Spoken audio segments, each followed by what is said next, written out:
Bom, inicialmente, eu gostaria de dizer aos telespectadores que é muito importante, ao invés deles simplesmente respeitar uma educação financeira, de que ele procure adquirir cultura de investimento. Educação financeira, você estará financeiramente educado se você não gastar mais do que você ganha. Agora, cultura de investimento é saber na mão de quem você vai colocar o seu recurso, tá certo? Então é importante que você, ao tentar ou optar por direcionar seus recursos no mercado de valores, a primeira coisa que você tem que fazer é eleger qual é o seu perfil, ou qual será o seu perfil e qual é a sua expectativa no mercado. Uhum. Por exemplo, você vai querer fazer uma carteira de renda mensal, que foi apelidada aí pelo mercado de carteira de previdência, como eu faço. Você vai querer especular, você vai querer entrar em derivativos. Então, cada um desses elementos que você eventualmente eleger, a primeira coisa que você vai ter que fazer é isso. É você ver na mão de quem você está depositando os seus recursos e quais são os riscos que você vai assumir ao direcionar esses recursos. Bom, já dá para entender. Se ele quiser ser especulador, o risco é muito alto. Muito alto. E exige uma especialização e um conhecimento muito grande. Exatamente. Eu ia agora dizer exatamente isso. Uhum. Se ele quiser especular, ele tem que procurar um profissional que é especializado em especular. Porque o profissional que é especializado em comprar e vender assim, momentaneamente, ele tem mais opções de aplicação, não é isso?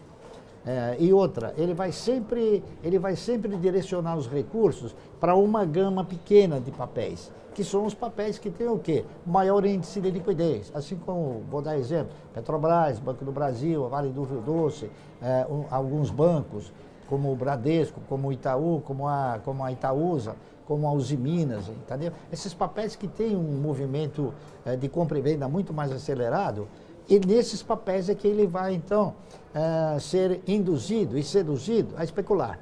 Por quê? Porque se ele for pegar papéis de investimento, ele não vai ter condições de especular. Então, alguém vai ter que direcioná-los para esse sentido. Eu diria o seguinte, com certeza ele vai perder, ao longo do tempo ele vai perder. Porque só há uma trajetória no mercado que possibilita você obter resultados satisfatórios. É você investir no longo prazo e você sentimentalizar a parceria com aquilo que você investe. Com o papel daquela empresa, por exemplo. Com o papel daquela empresa. Eu até recomendo o seguinte, não se considere um acionista minoritário, considere-se um pequeno dono. Porque você, como um acionista minoritário, você pode até ser seduzido a vender ações. Como pequeno dono, você vai imitar quem? O grande controlador ou o dono, você não vai vender. Vamos lá então. Então tem uma diferença. Um acionista minoritário é um conceito que você acha que você não manda nada ali, você pode vender logo a ação. Isso, exatamente. Você pode se sentir seduzido a vender, para usar a sua expressão. Exatamente. Se você se sentir um pequeno dono... Você vai ser um parceiro, tá entendendo? E aí você vai olhar e acompanhar o movimento da empresa. Exatamente. E aí nós estamos falando já de dividendos ao longo de cada 6 meses ou um ano, dependendo do tipo da empresa. E lá na frente, se aquele papel subir bastante, aí você pode vender, é isso? Que daí eu diria o seguinte, eu diria que mesmo às vezes um papel evoluindo no seu preço, você tem que examinar o quê? Se ele evoluiu também na distribuição de dividendos. Então, se houve compatibilidade nas duas caminhadas, ou seja, se ele evoluiu na cotação e se ele evoluiu também na distribuição de resultados. Mas isso é uma conta simples? Subiu 20% o preço de uma ação? É simples, é só o dividendo precisa ser 20% maior? Não, também? não precisa ser 20% maior. Ele pode ter o quê? Ele pode ser compatível, tá entendendo? Ele pode ser, a gente olha muito para o yield. O yield é o benefício que você tem, é aquilo que seria os juros. Em ações é o yield, é a relação de ganho que você tem na proporção do seu custo. Então você tem, por exemplo, você compra um papel a R$1 e você tem 10% de dividendos, o yield você tem 10 centavos de dividendo, o yield é 10%. Então, você tem também no mercado alguma coisa que é o quê? Que é o yield projetivo. Você pode comprar um papel hoje, vamos supor, por R$1, exemplificando. E hoje ele está pagando um dividendo de 10 centavos. Ele pode continuar R$1 e amanhã dar um dividendo de 20 centavos. Está entendendo? Então você tem o quê? Você tem, às vezes, um papel que possa, eventualmente, ter essa progressão. E com isso, ele suplantar a aplicação de renda fixa, que hoje está na base aí de 6% ao ano. Bárcia, as pessoas guardam dinheiro, elas poupam, elas investem porque elas estão ou querendo comprar alguma coisa que elas têm um sonho de comprar lá na frente, e pode ser, obviamente, aplicado na escola do filho, comprar um carro daqui a algum tempo, ou porque elas estão preocupadas com a aposentadoria, visto que o sistema público tem um valor limitado.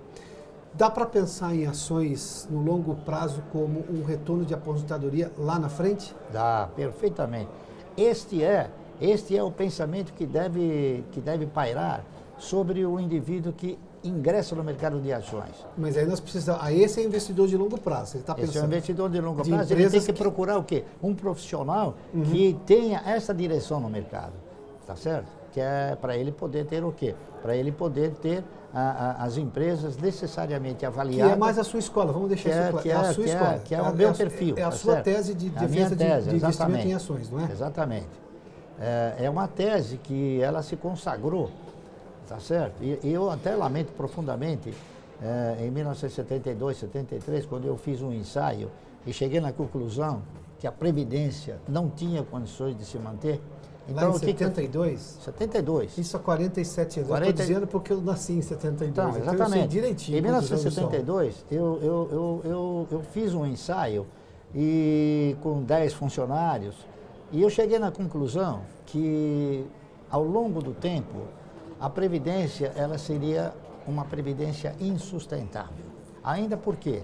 Porque o cidadão que se aposentava como um profissional qualquer, de uma empresa privada, ele iria ter o quê? Ele ia ter uma previdência. O que é a previdência? A previdência é a estrutura que provém a sua necessidade de existência, tá certo? Ela é uma provedora de recursos.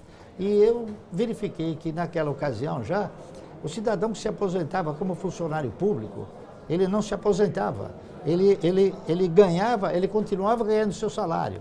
Então eu cheguei numa conclusão que a Previdência, naquela etapa, ela já ostentava duas posições. A posição de Previdência e a posição de empregador.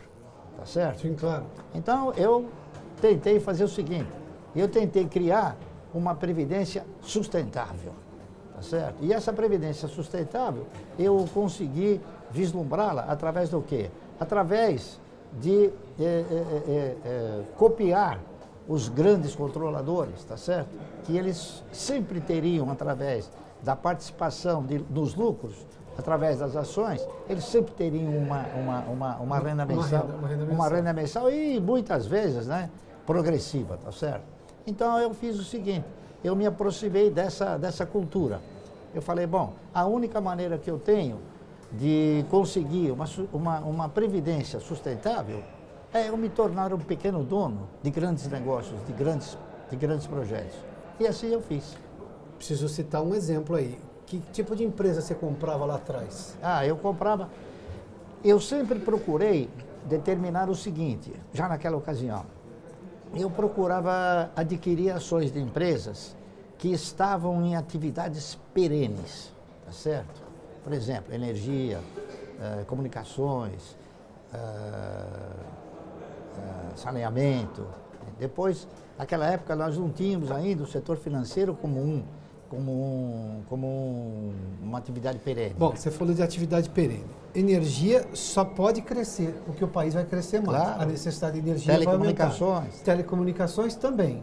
Saneamento, nós temos uma necessidade gigantesca. Gigantesca, exatamente. Então, e hoje já tem uma demanda por saneamento. Você tem, por exemplo, também o setor de tecnologia, tá certo?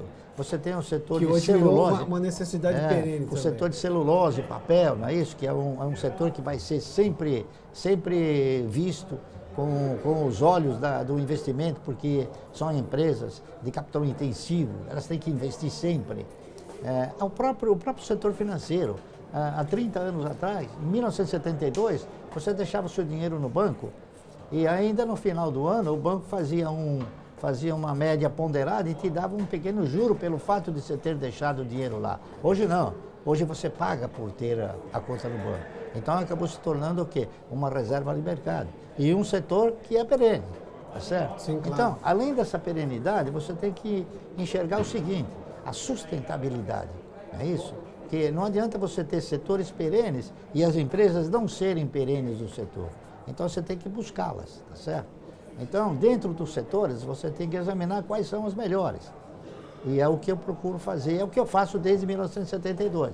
Então, eu fiz um trabalho naquela ocasião, já pensando não na futurologia, mas já pensando numa renda mensal progressiva ao longo do tempo e crescente. Eu falei, bom, se eu estou fazendo isso, eu estou acreditando que as ações vão acreditar o meu futuro. Então, eu fiz um trabalho exatamente que se chamou Ações Garantem o Futuro. E foi um trabalho inédito, porque esse trabalho propunha o cidadão comprar 1.000 ações por mês durante 30 anos, tá entendendo? Ininterruptamente. De empresas com esse perfil. Empresas perenes. Então eu tive que dar exemplo de um papel que podia te ocasionar essa trajetória.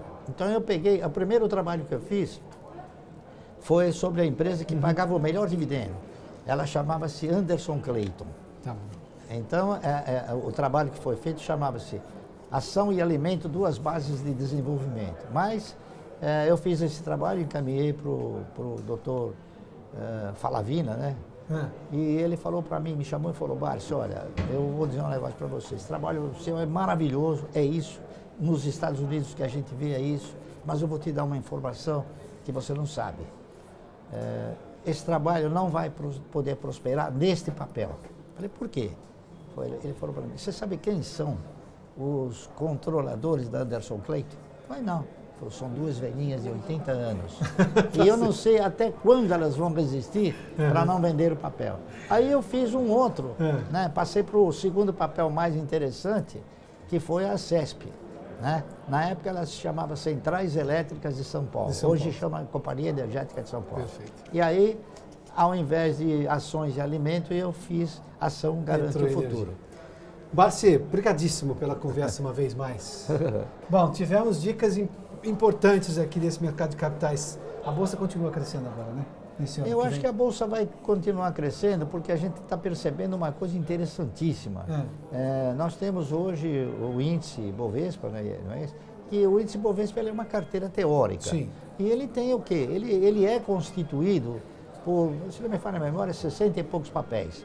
Dentre esses 60 e poucos papéis, nós temos 5 ou 6 papéis que eles exercem uma força muito grande no índice. Então, o que acontece? Se esses 5 papéis subirem, não é isso? E o mercado como um todo cair, o índice vai revelar que a Bolsa subiu. Se for ao contrário, ele vai revelar que a Bolsa caiu. Está entendendo? Agora, o que eu acho que vai acontecer é o seguinte, como esses papéis evoluíram muito e eles estão hoje num padrão de risco muito mais acentuado do que há tempos atrás, eu acredito que agora aquilo que no mercado se considera uma segunda linha de operações, elas podem começar a evoluir, certo? Ok? Barsi, obrigado pela gentileza. Que é isso. Bom, Luiz Barsi conversou conosco, presidente do Conselho Regional de Economia aqui de São Paulo, investidor maior, investidor pessoa física aqui da B3. O cenário econômico de hoje termina aqui. Obrigado pela sua companhia, pela gentileza da sua audiência. Boa noite, até mais.